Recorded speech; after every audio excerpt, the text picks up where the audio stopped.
You want to fly from Dayton to San Diego. It is 1978. You pick up the phone. And what happens next is not a transaction.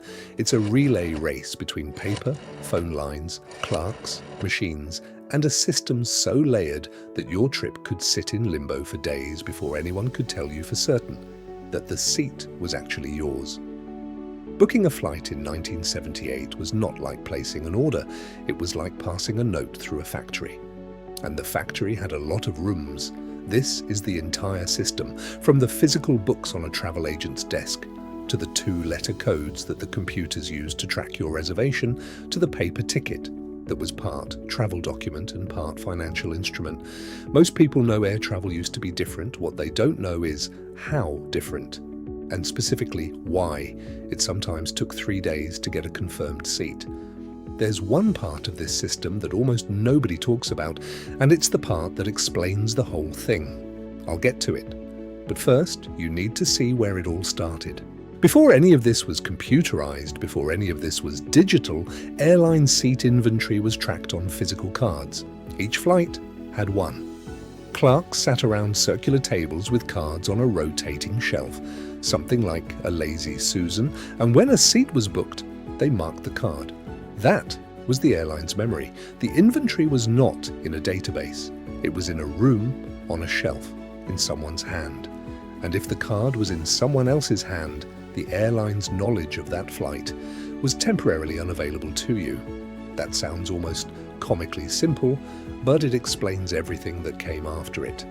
If 5 reservation offices in 5 different cities all needed to know whether flight 214 had open seats, they could not all look at the same card at the same time. The bottleneck was not data, it was physical access to the thing that contained the data.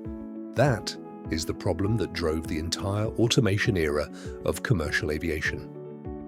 American Airlines tried to solve part of it in 1952 with a system called the Magnetronic Reservizer. It went into full service at their LaGuardia reservation office in June of that year. It stored seat availability on magnetic drums and could handle roughly 1,000 flights. The important thing is that it could answer the availability question fast. Is there room on this flight? In something close to real time. But here's the catch. It could count the seats. It could not yet remember the traveler. It did not store the passenger's name, their itinerary, or their phone number. The full customer record still lived in a human's handwriting on paper somewhere in the office. The machine had solved one part of the problem and left the rest of it exactly where it was. That gap between knowing a seat existed and actually owning the booking is where a lot of the delay in the 1978 system was hiding. And I'll come back to that. Here is something that sounds like it belongs in a different decade entirely. In 1970, IBM teamed up with American Airlines and American Express to put self-service ticketing kiosks at Chicago O'Hare Airport. Passengers could use magnetic striped credit cards at these kiosks to make reservations, retrieve tickets, and get boarding passes. IBM reported that passengers flocked to them. For one strange moment, the airport looked about 25 years ahead of itself, but here's why it didn't spread.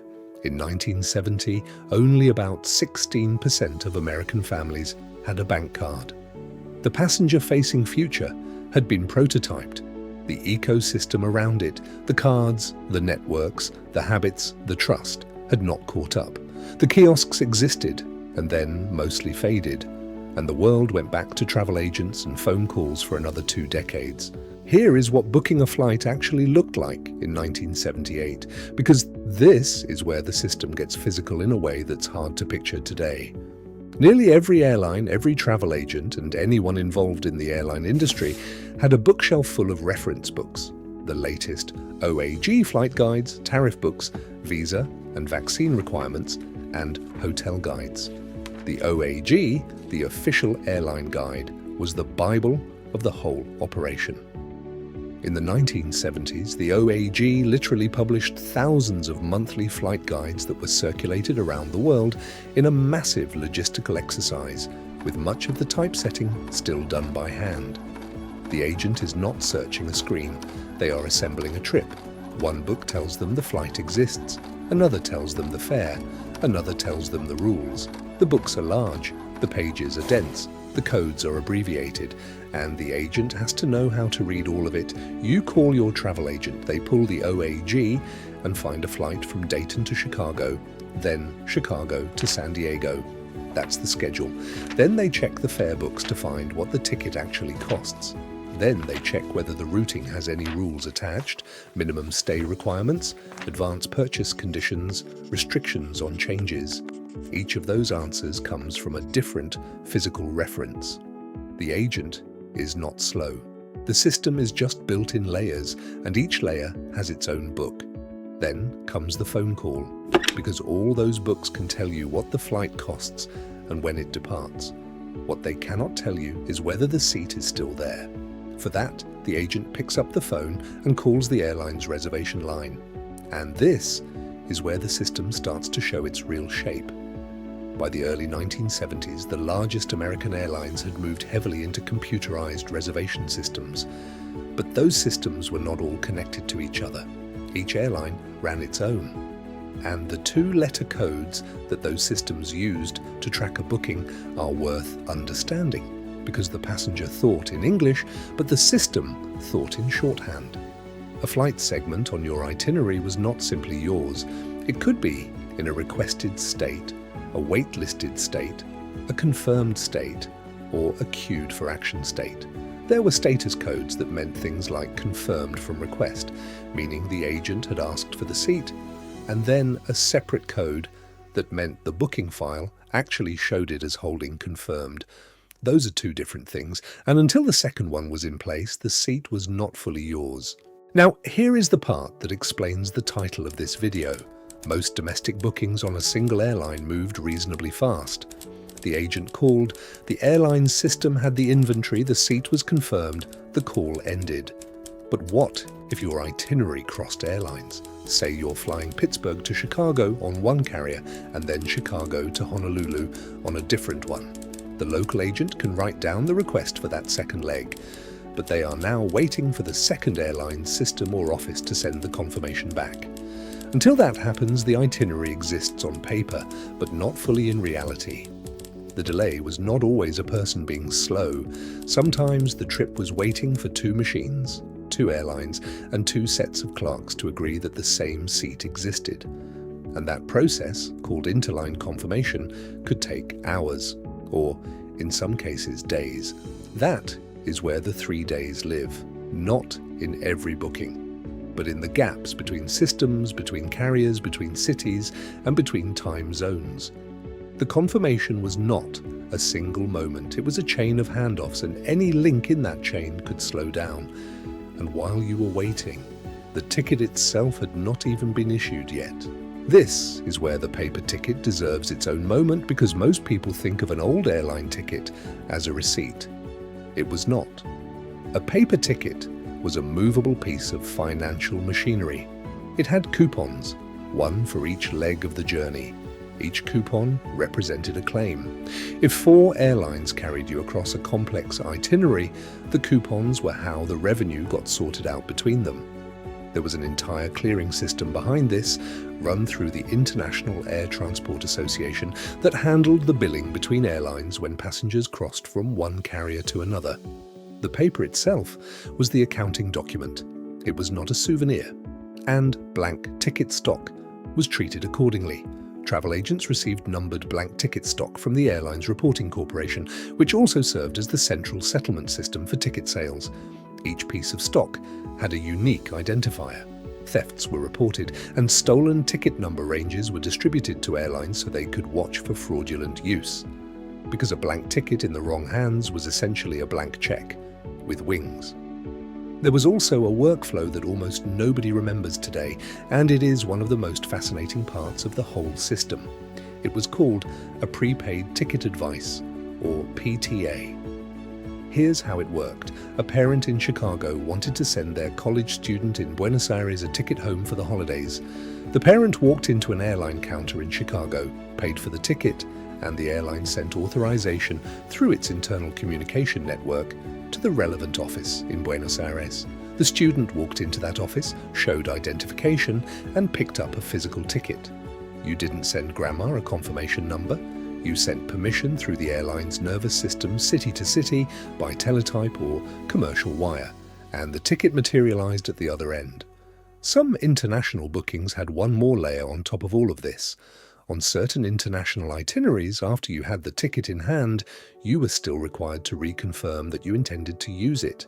You would call the airline at least 72 hours before the next leg of your journey and essentially say, "Yes, I still plan to be on that flight." If you didn't call, the airline could cancel your reservation. The seat was confirmed, but the airline still wanted you to prove you hadn't vanished. It sounds absurd now. In a world where a seat was a scarce, manually tracked resource, it was a reasonable hedge. Now, here is the layer underneath all of this that most people completely miss, and it connects airline reservations to something you would never expect. The computing architecture that made modern airline reservation systems possible did not come from the travel industry. It came from the Cold War. In the mid-1950s, IBM developed a system called SAGE, a real-time data processing system built for American air defense. The fully deployed SAGE network included hundreds of radars, 24 direction centers, and large dual-redundant computers at each center. It connected radar data, airfields, missile sites, and operator displays into a shared, real-time picture of the sky.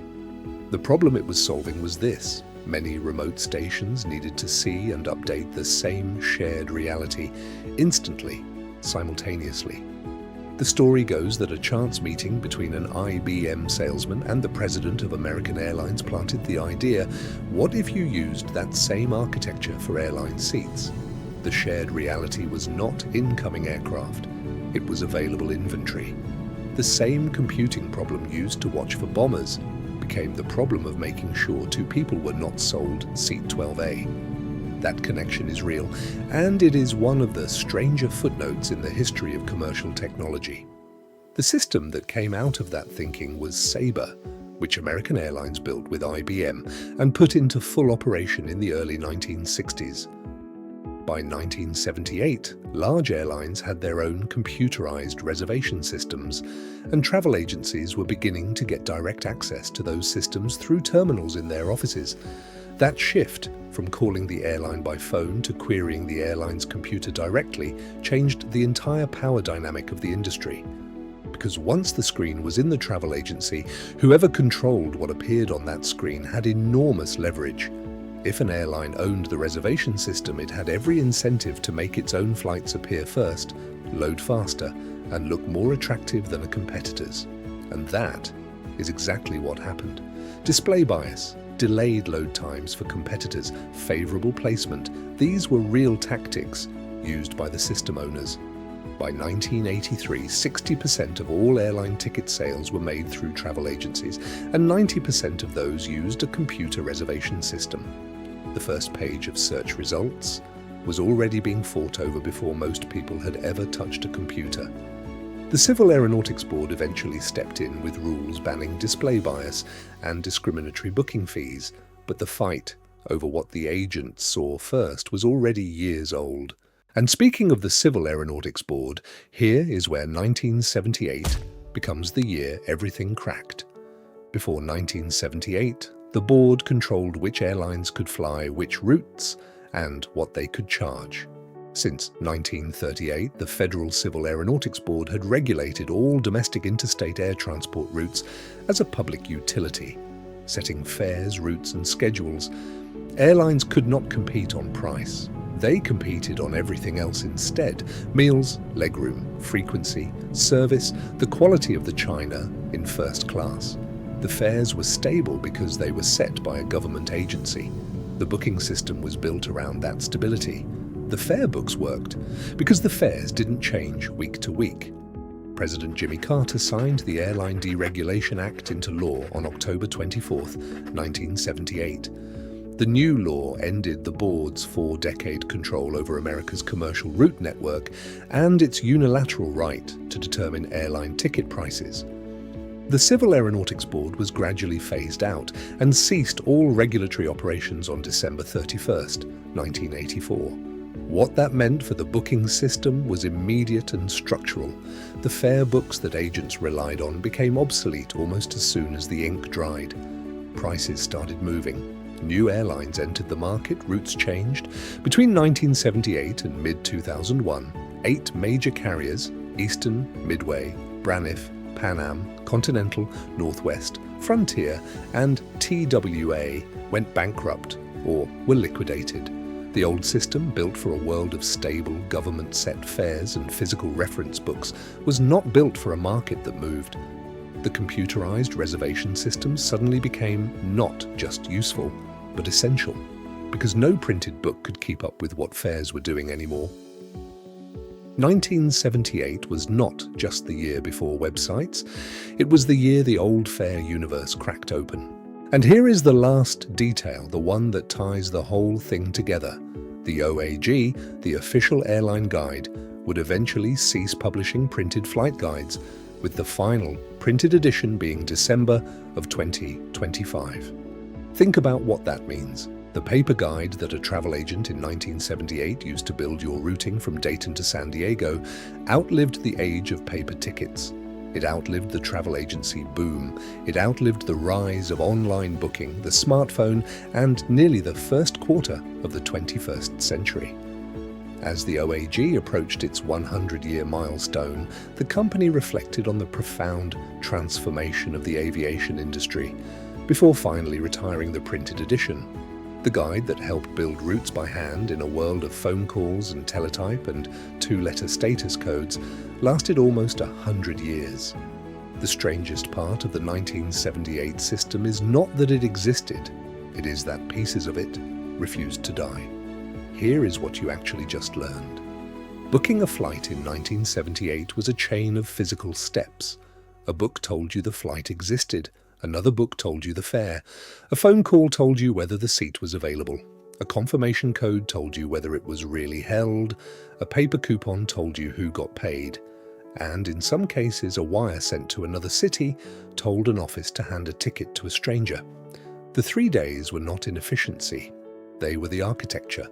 A system built around physical objects, separate airline networks, and interline handoffs that required multiple parties to agree before anything was final. The next time you book a flight in 30 seconds on your phone, you are not using a better version of that system. You are using the wreckage of it, rebuilt from scratch twice, after a Cold War-era computer and a Deregulation Act blew the original one apart. Thanks for watching Quiet Antenna. If you want to go deeper on how the internet actually replaced all of this, the rise of online booking, the death of the travel agency, the electronic ticket wars, there's more where this came from, because this channel lives in exactly this territory.